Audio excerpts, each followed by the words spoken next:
मेरे पाकिस्तानियों, बहुत बड़ी खबर आई है। नाज़रीन इकराम, इस वक्त पाकिस्तान के हवाले से तशवीशनाक डेवलपमेंट्स हैं जो हमें मौसूल हुई हैं। अफसोसनाक और परेशान कुन खबर आ रही है। Day without humiliation is a day wasted for Pakistan. जी हाँ दोस्तों, इसी श्रृंखला में और एक कड़ी ऐड कर दीजिए। पाकिस्तान ने आज अब्दाली वेपन सिस्टम का तजर्बा किया है। जमीन से जमीन पर मार करने वाला ये मिसाइल एक बार फिर खटारा साबित हुआ। इसके असरात बड़े दूर तक जाएंगे। ऐसा नहीं है कि ये मामला यहाँ पे दब जाएगा।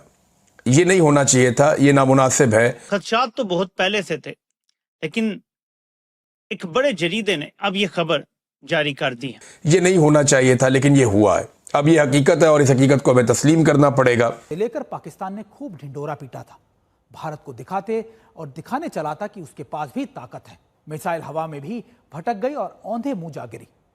जबरदस्त जबरदस्त जबरदस्त, शायद यही कहना बनता है, बहुत जबरदस्त। कैसा खानदान है, कैसा टब्बर है ये। पाकिस्तान जिन मिसाइलों की आकर दुनिया भर को दिखाता था, एक बार फिर से उन मिसाइल की टेस्टिंग की जो फेलियर है वो रिपोर्ट सामने आ रही है।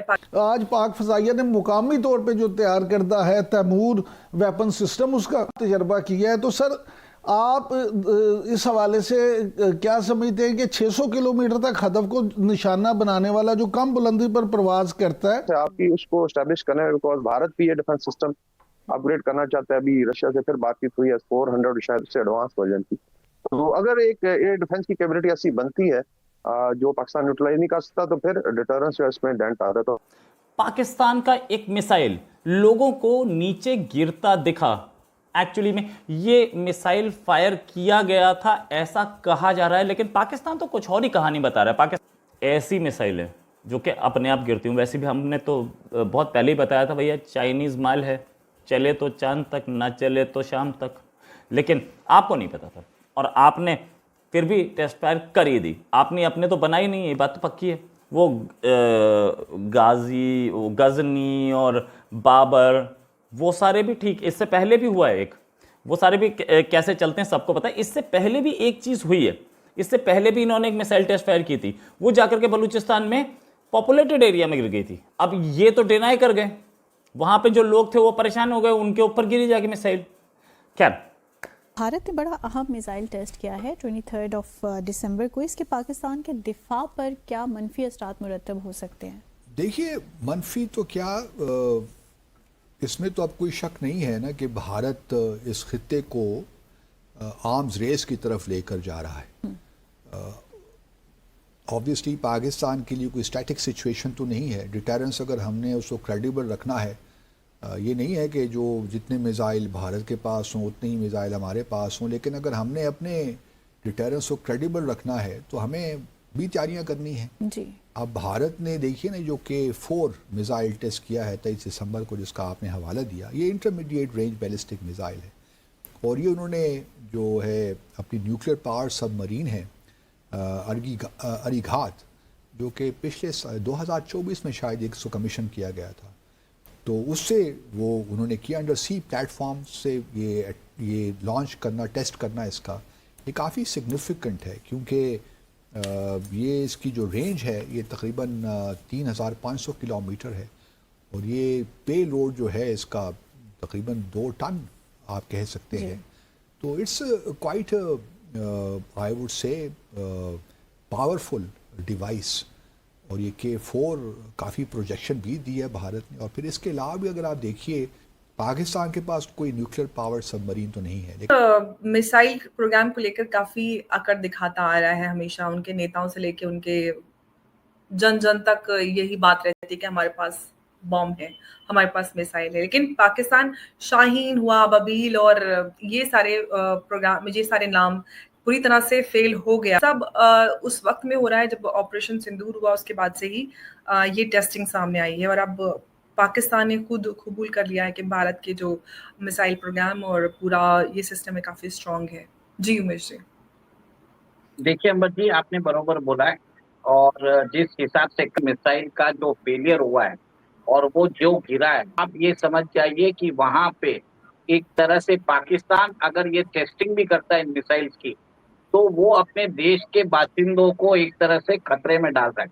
हमें भारत से डरने की, उनको भारत से डरने की जरूरत नहीं है, अब पाकिस्तान वासियों को पाकिस्तान आर्मी और पाकिस्तान के जो डिफेंस एस्टेब्लिशमेंट है उनसे डरने की बात है। मैं बोलता था कि पाकिस्तान का डीन्यूक्लियराइजेशन करना जरूरी है, इसी के लिए करना जरूरी है, क्योंकि ये जो कंट्री है फेल स्टेट होता जा रहा है, ये मेरा मानना है। और आप ये देख रहे हैं कि अगर रिलायबिलिटी इश्यूज है इनके टेस्टिंग में, तो वॉर टाइम में इनके जो मिसाइल्स है, इनके जो न्यूक्लियर वेपन्स है, जो ये बताते हैं 170 न्यूक्लियर वेपन्स है हमारे पास, वो किसी के हाथ में भी आ सकते हैं।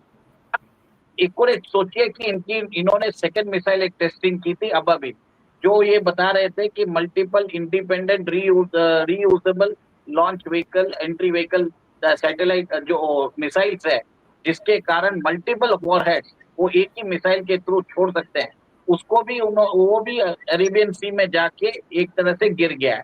वो तो यूएस एयरफोर्स का जो एक RC-35S है कोबरा, वो मॉनिटरिंग कर रहा था, और ये प्लेन क्या है कतर के बेस से उड़ रहा था और उन्होंने जाके इसकी मॉनिटरिंग की। अब वो ये मिसाइल को ढूंढ रहे हैं, उसको मिसाइल को लेके जाएंगे और पाकिस्तान की क्षमता को स्टडी करेंगे। अब कुछ समय पहले आपने न्यूज भी सुनी होगी कि पाकिस्तान ने क्लेम किया है कि वो एक मिसाइल डेवलप कर रहे हैं जो यूएस को भी टारगेट कर सकते हैं और इजराइल को भी टारगेट कर कुछ सकते महीने हैं। पुरानी न्यूज है, वो कुछ महीने पहले न्यूज आई थी कि 12,000 किलोमीटर रेंज का वो। नमस्कार दोस्तों, जय हिंद। दोस्तों, पाकिस्तान ने एक मिसाइल टेस्ट किया जिसको तैमूर बता रहे हैं और उसका रेंज 600 किलोमीटर बता रहे हैं और दावा कर रहे हैं कि हम भारत के अंदर तक घुसकर मार करेंगे। लेकिन दोस्तों, अब खबर ऐसी आ रही है कि यह मिसाइल टेस्ट फेल हो गया है। जी हाँ दोस्तों, और पाकिस्तान इसको अपने चैनलों पर काफ़ी बढ़ा चढ़ा कर दिखा रहा है और बता रहा है कि किस तरह से हमने सक्सेसफुल टेस्ट कर दिया। दोस्तों, ये वहीं उसी तरह की बातें कर रहे हैं जब पहली बार हमने देखा था कि ऑपरेशन सिंदूर के बाद कुछ इस तरह से शाहीन 3 का मिसाइल टेस्ट किया और उसका मालवा जब तक नहीं मिल गया तब तक ये लोग झूठ बोलते रहे। और उस वक्त भी इन्होंने कहा था कि किस तरह से हमने सक्सेसफुल शाहीन 3 का टेस्ट कर लिया है, लेकिन बाद में जब इसकी वीडियो और सामने आया तो इनकी पोलें खुल गई और ये तो झूठ बोलने में काफ़ी माहिर है और फिर उसी तरह का झूठ बोल रहे हैं और प्रोपेगेंडा फैला रहे हैं कि किस तरह से हमने सही टेस्ट कर लिया, जबकि उनके पास ऐसी कोई क्षमता ही नहीं कि जो इसके द्वारा ये टेस्ट कर सके। दोस्तों, वीडियो पसंद आए तो वीडियो को लाइक करें, शेयर करें और इस चैनल को सब्सक्राइब करें। ये मिसाइल डेवलप कर रहे हैं। देखिए, ये जो प्लेन है ये अमेरिकन प्लेन है। जहाँ पे भी विश्व में अगर कहीं भी मिसाइल टेस्टिंग होती है तो ये प्लेन जाके उसकी टेस्टिंग देखता है, उसकी प्रेसिशन देखता है, उसका जो डिजाइड इम्पैक्ट है, फेलियर हुआ या सक्सेस हुआ, कैसा वो उसके सारे जो इंफॉर्मेशन है वो गैदरिंग करता है। इंफॉर्मेशन गैदरिंग करके अपने वो हाई कमांड को भेजता रहता है। अब ऐसी बात है कि आप ये सोचिए कि ये MIRV मिसाइल भी एक तरह से वो भी अनसक्सेसफुल टेस्टिंग हुई है। शाहीन हुई है, MIRV मिसाइल भी अनटेस्टिंग हुई है। और आपने देखा कि इनके पास जो चाइना का जो PL-15E